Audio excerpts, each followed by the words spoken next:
terekam dan terasa semakin nyata. Menjelang berakhirnya tahun 2025, sebuah penerawangan mengejutkan kembali diungkap ahli tarot Denny Darko.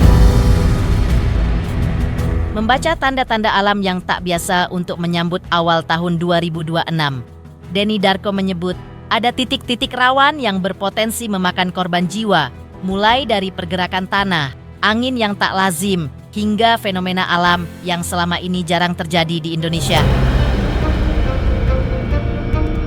Namun yang lebih mengkhawatirkan, Denny Darko kembali menyebut bukan hanya alam, manusia disebut ikut memicu reaksi semesta melalui ambisi, emosi, dan perilaku yang semakin tak terkendali di era media sosial. Lantas, fenomena apa saja yang disebut Denny Darko akan terjadi di awal tahun 2026? Siapa saja yang diprediksi terseret kasus besar di tahun depan?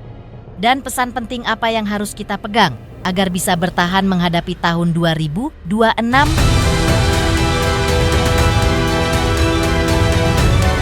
Pemirsa, bersama Intens Investigasi, kami hadirkan kabar terkini, terpercaya, dan teraktual. Tetapi sebelumnya, jangan lupa untuk like, subscribe, dan juga share channel YouTube ini.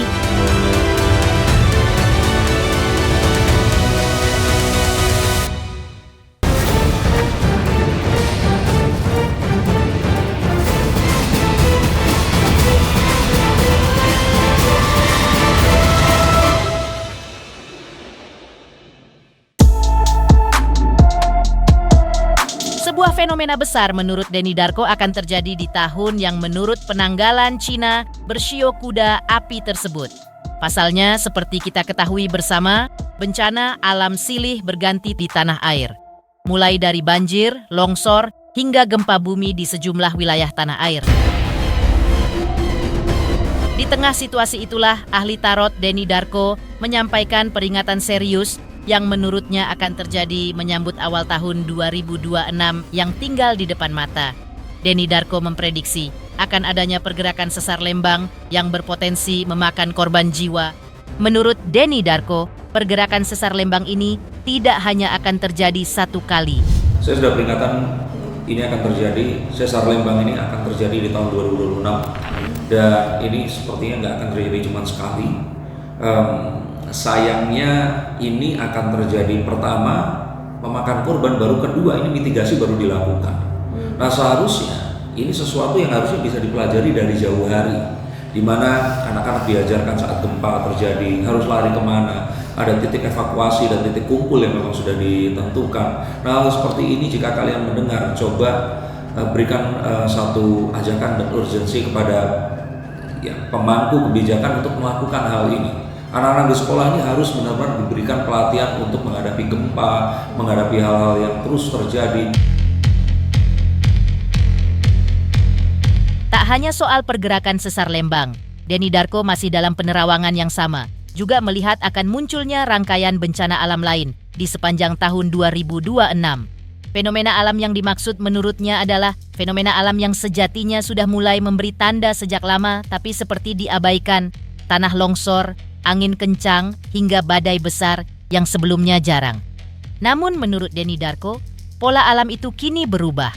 Ia menyebut badai dan taifun yang selama ini identik dengan wilayah tertentu di luar negeri berpotensi kembali terjadi dan menyentuh wilayah Indonesia. Dan adanya juga sesuatu yang sebenarnya kita tahu ini tuh positif, hitam dan putihnya itu sudah jelas di sini. Berkaitan dengan adanya satu tanah longsor dan juga angin yang sangat kencang yang membuat hal kemarin itu terjadi lagi, di mana badai dan taifun yang seharusnya tidak ada di Indonesia ini akan terjadi di Indonesia. Dan ini sebenarnya bisa dihindari dengan mereka sudah berpindah melihat banyaknya gejala di tahun 2025 dan juga bencana 2025, maka mereka sebaiknya harusnya berpindah ke tempat yang lebih aman, lebih bisa mencari pertolongan jika terjadi hal yang tidak diinginkan. Ancaman di tahun 2026 ternyata tidak berhenti sampai di situ. Pada bencana air contohnya, Denny Darko melihat bencana longsor atau badai ekstrem akan kembali terjadi di Indonesia. Dan dari penerawangannya, ia juga melihat munculnya satu fenomena lain yang tak kalah berbahaya, yaitu kemarau panjang. Dalam penerawangannya, Denny Darko melihat siklus alam yang timpang. Di satu waktu, air meluap dan menenggelamkan daratan. Masih berkaitan dengan bencana hidrometeorologi, tapi tanah longsor, air rob ini naik, tapi ya menimbulkan kerugian berupa materi, jiwa nggak terlalu banyak. Ini juga harus ada sebuah gejala kemarau yang bisa menimbulkan kebakaran. Jadi banyak hal yang berkaitan dengan lingkungan yang mana ini sangat pengaruhi seperti di 2025-2024. Manusia yang semakin, mereka ini karena sosial media, mereka ini menjadi angkara, mereka menjadi menghalalkan segala cara, dan alam pun merespon itu. Namun pemirsa, Denny Darko menilai akar persoalan dari semua ini tidak semata-mata soal alam, melainkan perubahan besar pada perilaku manusia. Di tahun 2026 menurutnya, manusia disebut semakin mudah dipengaruhi oleh dorongan dunia digital dan sosial media. Menurut Denny Darko, di titik inilah manusia mulai menghalalkan segala cara. Dan ketika itu terjadi, alam pun memberikan responsnya. Ia menyebut apa yang dilakukan alam sejatinya bukan sekadar bencana, melainkan sebuah upaya penyeimbangan. Sebenarnya apa yang dilakukan alam ini berusaha untuk menyeimbangkan. Tetapi ya seperti kita tahu, saat alam berusaha untuk menyeimbangkan, kadang-kadang banyak hal yang terus kemudian terjadi, dan masyarakat ini yang tidak siap itu terpaksa harus menjadi korban dari satu bentuk penyeimbangan yang terjadi tadi itu. Nah, tapi tetap kita harus tahu bahwa apapun ini sejatinya memberikan sebuah manfaat di kemudian hari. Adanya gunung meletus akan memberikan sebuah kesuburan kepada masyarakat di sekitarnya ya, puluhan tahun setelahnya. Tapi kita tahu bahwa di tempat subur itu maka bahaya ini akan mengancam setiap saat. Maka pengelolaan terhadap alam ini adalah satu hal yang harus dimulai dari pemerintah, juga kepada orang-orang di sekitar yang terus kemudian tamak merasa mereka ini bisa menambang, membabat hutan, menanam sawit semau mereka. Sebenarnya ini yang tidak juga terekspos, ini harus hati-hati dan harus ditertibkan. Jika ini terjadi, sejatinya akan ada hal-hal positif di tahun 2026. Tapi jika ini tidak diatur dengan baik, maka hal buruk akan terjadi.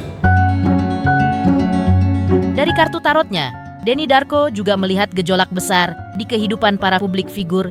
Hubungan yang terlihat baik-baik saja, tiba-tiba runtuh, perceraian yang mengejutkan, hingga kasus hukum yang menyeret nama besar, kepusaran masalah.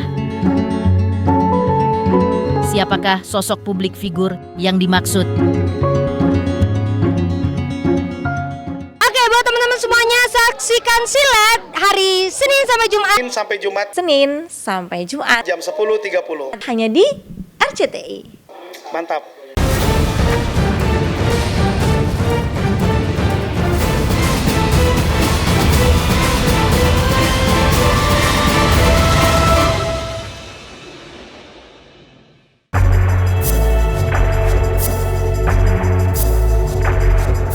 Tak hanya soal bencana alam yang diprediksi akan mengguncang tahun 2026, ahli tarot Denny Darko juga melihat akan ada guncangan besar di dunia hiburan dan figur publik tanah air. Melalui penerawangannya, Denny Darko menyebut bahwa di tahun 2026 akan muncul gosip besar yang menyeret sosok publik figur dengan citra rumah tangga nyaris sempurna. Namun menurut Denny Darko, di balik kemesraan itu tersimpan banyak hal yang selama ini sengaja ditutup rapat. Dan ketika semuanya terbuka, publik justru dikejutkan oleh gugatan cerai yang datang secara tiba-tiba. Nanti ini akan ada gosip yang gak kalah besar.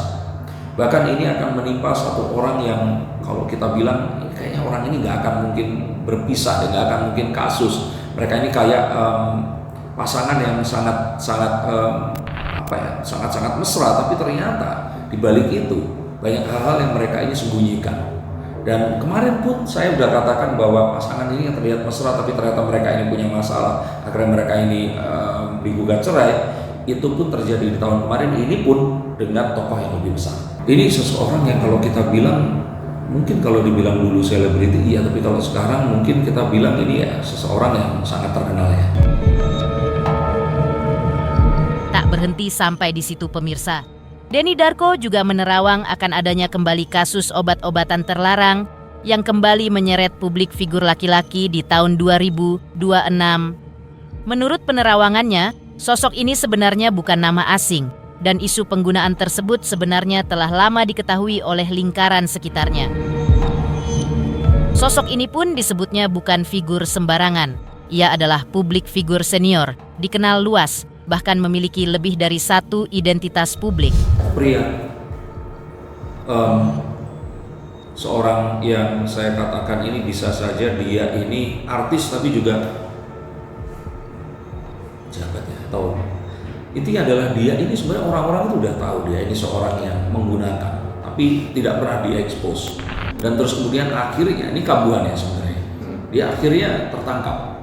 Sebenarnya di tahun sebelumnya orang ini mungkin pernah viral tapi bukan perkara narkoba.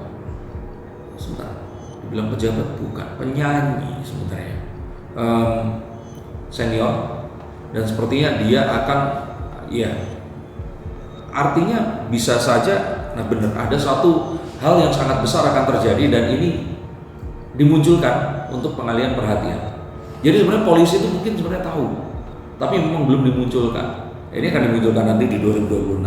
Nah, dari page of source kita juga tahu bahwa nanti ini ternyata kalau dibilang ya, tadi kan public figurnya ini akhirnya tertangkap sangat senior. Dia ini diungkap bahwa dia ini menggunakan narkoba dan akan diikuti oleh penangkapan artis yang baru. Kalau kemarin kan ada artis presenter, ya komedian juga yang tertangkap narkoba. Nah kalau yang ini saya pikir ini artisnya itu yang masih muda ya,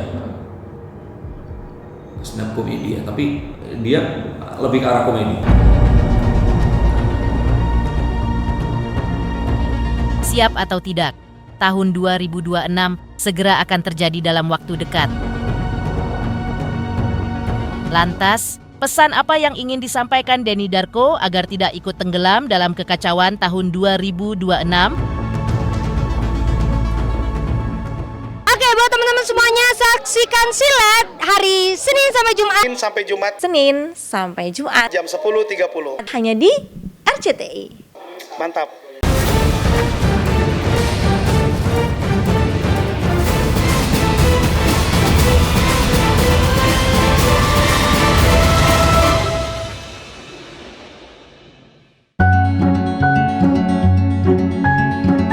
Ahli tarot Denny Darko juga menegaskan bahwa tahun 2026 bukan hanya soal apa yang akan terjadi, melainkan juga tentang apa yang kita pikirkan dan apa yang kita biarkan tumbuh di benak kita sendiri. Apapun yang terus-menerus kita pikirkan, perlahan bisa berubah menjadi kenyataan. Apa yang diharapkan, apa yang ditakuti, bahkan apa yang terus diulang di ruang publik bisa membentuk realitas bersama. Karena itu, Denny Darko mengingatkan bahwa kesadaran kolektif masyarakat menjadi kunci utama menghadapi tahun 2026. Jika yang terus digaungkan adalah ketakutan, kebencian, dan pemikiran bahwa segalanya akan hancur, maka kehancuran itulah yang tanpa sadar sedang dibangun. Apapun yang kita pikirkan akan menjadi kenyataan. Apapun yang kita harapkan akan menjadi realita. Tidak ada cara yang terbaik membuat sebuah ramalan untuk terwujud selain mewujudkan ramalan itu tadi. Maka resolusi akan tinggal resolusi. Kesadaran kolektif kita ini memang harus dibenahi, di mana kita saat kita semua berpikir ini semua akan hancur, maka itulah yang akan hancur. Padahal ini adalah sebuah pemikiran yang dilontarkan oleh segelintir orang yang awalnya tidak puas tapi diamini oleh lebih banyak orang lagi. Maka kita diminta untuk selalu berpikir positif, menggunakan teknologi, dan menghindari pemikiran yang negatif. Tidak FOMO. Yang paling penting di sini adalah orang-orang yang baik, orang-orang yang berpikiran positif pun itu harus mulai ikut bersuara. Sosial media sudah dibanjiri oleh banyak sekali konten negatif dan algoritma memang memberikan sebuah tempat untuk konten-konten negatif itu berseliweran. Dan Ini sudah sangat memprihatinkan. Maka sebelum pemerintah nanti melakukan sebuah pembatasan, kita sejatinya harus, kalau Ramadan yang puasa nggak makan, nah cobalah untuk juga puasa sosial media, informasi yang tidak berguna, mulai disaring hal-hal yang tidak kita inginkan dan berhenti untuk FOMO, belanja barang-barang nggak berguna di Shopee, terus kemudian nonton konten-konten yang ternyata sebenarnya kalian nggak suka tapi kayaknya lucu nih nonton drama Cina, akhirnya menjadi adiksi terhadap hal itu tadi. Yang paling penting di sini adalah akan ada sebuah kembalinya kejayaan, di mana kita nanti akan dihadapkan pada sebuah kebanggaan. Apakah ini prestasi olahraga, apakah ini sebuah prestasi budaya, tapi ada sebuah momen kebangkitan besar di 2026 nanti. Kita gaungkan itu, kita jadikan ini sebagai sebuah batu lompatan. Dan ini akan menjadi sesuatu yang positif ke depannya, asalkan kita memang bersama-sama berusaha untuk membangun kesadaran kolektif kita sebagai bangsa yang besar, untuk menjadi lebih besar lagi dan tidak saling menyalahkan. Pemirsa Intens Investigasi, jangan lupa saksikan terus Intens Investigasi. Dan pastikan jangan lupa untuk like, subscribe, dan juga komen. Terima kasih juga atas kesetiaan pemirsa, atas pencapaian jumlah subscriber yang kini menuju 4 juta subscriber channel Intens Investigasi.